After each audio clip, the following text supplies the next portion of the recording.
संसद में पहली बार 8वें वेतन आयोग को लेकर सरकार ने बयान दिया है। केंद्र सरकार ने सदन में 8वें वेतन आयोग के फिटमेंट फैक्टर पर बड़ी जानकारी दी है। हालांकि उसने कर्मचारी यूनियनों की खास मांगों पर कोई जवाब नहीं दिया है, लेकिन ये साफ किया है कि आयोग अपनी प्रक्रिया खुद तय करेगा, उसमें सरकार का कोई इंटरफेयर नहीं होगा। सरकार के बयान के बाद फिर से फिटमेंट फैक्टर की चर्चा तेज हो गई है। तो चलिए आपको इस वीडियो में विस्तार से दिखाते हैं कि फिटमेंट फैक्टर की चर्चा इतनी तेज क्यों है, इसे कैसे निकालते हैं और कितनी उम्मीदें हैं इस बार, सरकार का इस पे रुख क्या है वो भी आपको बताएंगे। नमस्कार, मेरा नाम शुभम गर्ग है और आप हमारा फाइनेंस से जुड़ा शो देख रहे हैं मालामाल वीकली।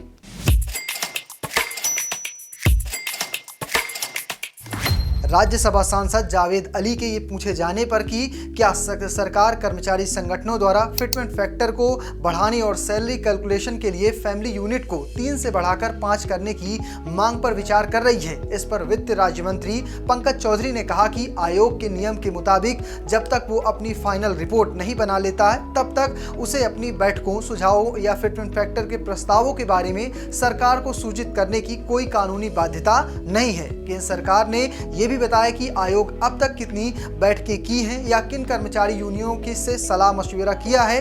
सरकार ने इतना जरूर कहा है कि 8वें केंद्रीय वेतन आयोग 3 नवंबर 2025 से के प्रस्ताव के अनुसार अपने गठन में 18 महीनों के भीतर अपनी सिफारिशें सौंपेगा। किसी संशोधित समय सीमा की अभी तक घोषणा नहीं की गई है। सरकार ने साफ कहा है कि ना तो जो आयोग है जिस तरह से वो बैठकें कर रहा है या फिर जो भी प्रक्रिया कर रहा है उसके बारे में वो सरकार से कोई भी सलाह मशवरा नहीं करता है। इसके साथ साथ उन्होंने बताया कि जो एक तय समय रखा गया है उसके हिसाब से ही अब तक पूरी प्लानिंग चल रही है। अब बात करते हैं क्यों जरूरी है फिटमेंट फैक्टर। इस पूरे मामले में personal finance expert Mithilesh Jha ने क्या कुछ कहा, आपको वो सुनाते हैं। एक टर्म है फिटमेंट फैक्टर। फिटमेंट फैक्टर तो फिटमेंट फैक्टर है क्या, पहले दर्शकों के जानकारी के लिए समझा दें। एक मल्टीप्लायर है, फॉर्मूला गवर्नमेंट एक निकालती है, वो मतलब प्रेजेंट का इन्फ्लेशन रेट क्या है, फिर बाकी चीज़ें गवर्नमेंट का मतलब एक जो होता है वित्तीय बर्डन कितना गवर्नमेंट सह सकती है, अभी आपकी इकोनॉमी कैसे चली है, सब कुछ को मिला जुला के एक ना फॉर्मूला निकालते हैं लोग।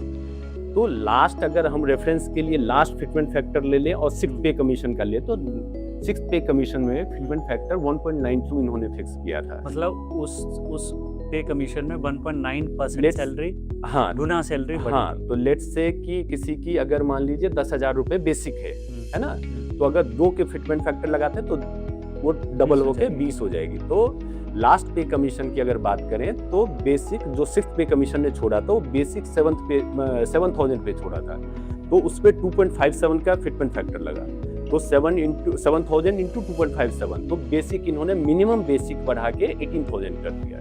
तो अभी जो रेंज है 18 लेवल है, ग्रेड पे इन्होंने हटा दिया था, तो सरकारी कर्मचारियों के अभी लेवल 1 टू लेवल 18 है। तो लेट्स से कि कोई कैबिनेट सेक्रेटरी है जो गवर्नमेंट ऑफ इंडिया के टॉप मोस्ट है कैबिनेट सेक्रेटरी, तो कैबिनेट सेक्रेटरी लेवल 18 पे है, तो वहाँ बेसिक 2.5 लाख रुपए है, 2.5 लाख, और जो लोएस्ट लेवल है दैट इज 18,000, तो 18,000 से लेके बीच में 2.5 लाख है। ठीक है, अब हम अगर ये कहें कि 1 लाख, जो आपने बात कही कि ये रूमर्स चल रहे हैं कि 1 लाख सैलरी हो जाएगी, तो 1 लाख के लिए फिटमेंट फैक्टर आपको 5.5 करना पड़ेगा। अच्छा, क्योंकि आप मतलब 1 लाख डिवाइडेड बाय 18,000 आप ये 5.5, तो 5.5 तो होना नहीं है। जो पास्ट में 10 अभी तक जो कितने 70 साल में जो नहीं हो पाया है, तो वो फिटमेंट फैक्टर एक्सपेक्ट कैसे करेंगे आप। तो अभी अगर रीजनेबल जो लगता है, तो अगर हम 4th, 5th, 6th, 7th का देख लें, है ना, और एक एवरेज आउट करें, तो वो अराउंड 1.92, लेट्स से कि अगर गवर्नमेंट बहुत उदारता दिखाती है तो, है ना, कि 2.57 लास्ट टाइम मिला था, कहते हैं कि चलो इन्फ्लेशन वगैरह बहुत है तो 2.57 दे दे, बट उसके बियॉन्ड मुझे लग रहा है डिमांड्स हैं, कई तो रिपोर्ट्स ऐसे कह रहे हैं कि 3.8 भी डिमांड कर रहे हैं। हाँ, मैं वही 3 फैक्टर की ज़्यादा बात हो रही है, 2.86, 3.0 एंड 3.68। हाँ, तो कंसिडरिंग अभी की इतनी इन्फ्लेशन है, अभी कितना यह 10 साल में कितना ड्रास्टिकली चेंज हुआ है, तो उसमें 3.68 तक की बात हो रही है। हाँ, तो एक इसमें कैलकुलेशन ऐसे कर लेते हैं, लेट्स से कि सपोज कीजिए 3.68 ही गवर्नमेंट ने लगा दिया, तो उस पे 18,000 इंटू 3.68, तो इट कम्स टू अराउंड 65 से 70। हाँ, 65 से 70 के बीच में आया। बट यहाँ पे कैच ये है कि होता क्या है, जब भी पे कमीशन में आपका बेसिक तो 70 हो गया, लेकिन अभी जो डीए मिल रहा है, डीए को ये मर्ज कर देते हैं। अच्छा, तो लेट्स से कि अभी डीए 60% पे है, लेकिन हम जैसे अभी बात कर रहे थे कि 2 साल बाद इंप्लीमेंट होगा, तो बीच में 4 डीए और बढ़ेंगे, 3 या 4, क्योंकि एवरी 6 मंथ्स डीए बढ़ता है, ठीक है। तो मान लीजिए 2-3% करके 10% और ऐड कर लेते हैं। तो उस टाइम जब इंप्लीमेंट होगा ये, तो रिकमेंडेशंस जब ये रिपोर्ट सबमिट करेंगे और फाइनली गवर्नमेंट एक्सेप्ट कर लेती है और इंप्लीमेंट होगा, उस टाइम मान लीजिए डीए 70% है, वो डीए हो जाएगा 0, रीसेट हो गया। अभी जो 70% कैलकुलेट करें आप 18,000 का ही, तो कितना हो गया, लगभग 15,000 के करीब, 14 से 15,000। 14 से 15,000। अब देखिए 14-15,000 आपका मर्ज हो गया, ठीक है। इधर आपकी सैलरी 18,000 से, ठीक है, 69, लेकिन वो 15,000 यहाँ मर्ज हो रहा है। उसके बाद बाकी चीजें आपकी रीसेट हो जाएगी, सब कुछ 0 से स्टार्ट होगा, है ना। एचआरए आपका 50% जो भी है वो मिलेगा, बाकी अलाउंसेस आपके सब क्योंकि उसी प्रोपोर्शन में होंगे, तो आपकी सैलरी फिर भी 1 लाख नहीं पहुंच रही है।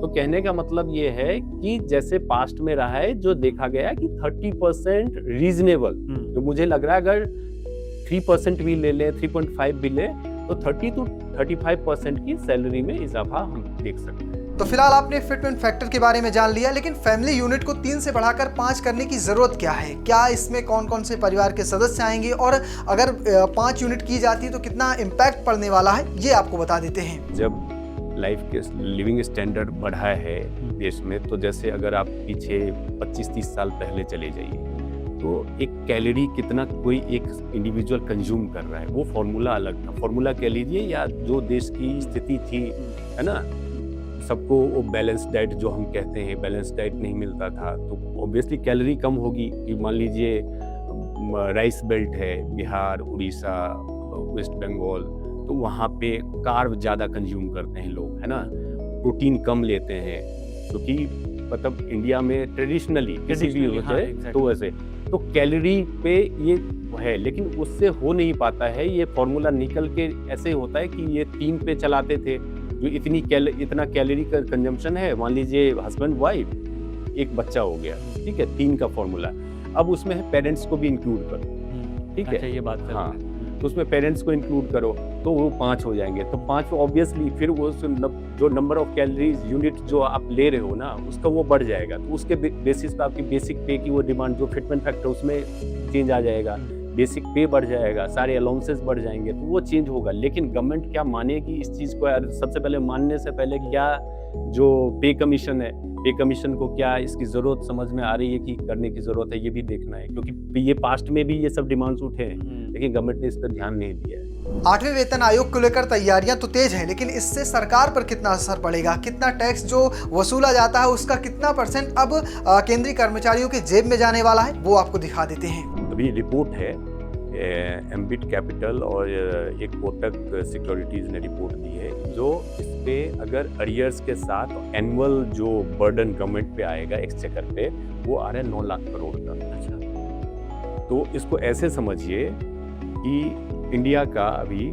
जो डायरेक्ट टैक्स कलेक्शन है वो 22 लाख करोड़ का है। अच्छा, और एक कमीशन की इम्प्लीमेंटेशन से 4.5 लाख करोड़ आपका तो इसमें जाएगा, जो सैलरी इनकी जो बढ़ेगी और पेंशनर्स की जो पेंशन बढ़ेगी, तो उसमें। बट अरियर्स जो आप दोगे वो 4.5 लाख करोड़ अलग है, तो दोनों का कंबाइन करें तो 9 लाख करोड़ बनते हैं। तो सोचिए 9 लाख करोड़ किसी के जेब में जाएगा ना, तो ऑब्वियसली इसका असर कैसे होगा? ऑटोमोबाइल सेक्टर, FMCG, है ना, जो कुछ भी आपका कंजम्पशन है, बैंकिंग सेक्टर में, क्योंकि बैंक लोग जाएंगे, बैंक में डिपॉजिट करेंगे, FD का वो बढ़ेगा, सेविंग्स अकाउंट में डिपॉजिट्स बढ़ जाएंगे। दूसरी तरफ लोगों के जेब में पैसा होगा तो घर खरीदने की सोचेंगे, तो रियल एस्टेट सेक्टर में एक बूस्ट मिलेगा, है ना, तो उसमें है। तो बाकी ओवरऑल इकोनॉमी में इसका चेन इम्पैक्ट है, जो 9 लाख करोड़ का, क्योंकि तो बहुत बड़ी रकम है। 9 लाख करोड़ अगर इकोनॉमी में आज आपके जेब में आ जाओ, ऑब्वियसली स्पेंड करेंगे आप, वो बैंकिंग से लेकर रियल एस्टेट और जो कि तमाम सेक्टर्स मैंने बताए सब पे इम्पैक्ट होगा और इकोनॉमी में एक मेजर बूस्ट मिलेगा उससे। वेतन आयोग समय सीमा के भीतर अपनी सिफारिशों सरकार को सौंपने की योजना में है। इस कड़ी में वेतन आयोग ने एक बार फिर से बैठकों का दौर शुरू कर दिया है। इसमें पहली बैठक का भी ऐलान कर दिया गया है। 8वें वेतन आयोग दिल्ली में स्थित या रजिस्टर्ड केंद्र सरकार और केंद्र शासित प्रदेशों के कर्मचारी एसोसिएशनों, फेडरेशन और यूनियनों के साथ 7 से 10 अगस्त के बीच बातचीत करेगा। जिन संबंधित स्टेक होल्डर्स ने अपना मेमोरेंडम जमा किया है, दिल्ली किसी राज्य या फिर कह सकते हैं जो यूनियन टेरिटरी के कमीशन के साथ बातचीत नहीं की है, वो अपॉइंटमेंट लेकर अपना अनुरोध 31 जुलाई तक जमा करा सकते हैं, जो इसका टाइम अब निकल चुका है। दूसरी बैठक की बात करें तो 8वें वेतन आयोग ने 7 से 8 सितंबर को चेन्नई का दौरा करने का फैसला किया है। तमिलनाडु के से संबंधित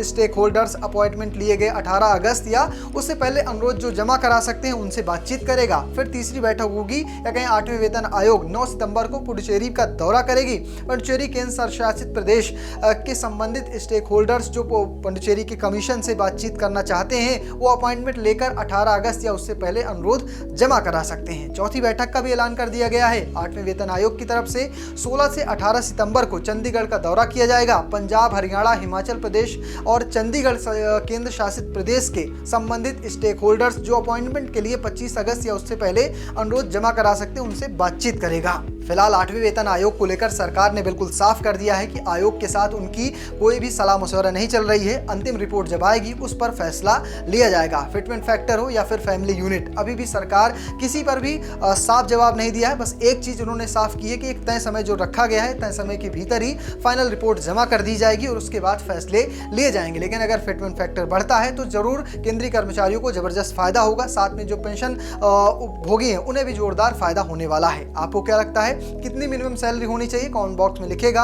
और पेज को फॉलो करना, चैनल को सब्सक्राइब करना बिल्कुल मत भूलिएगा। धन्यवाद।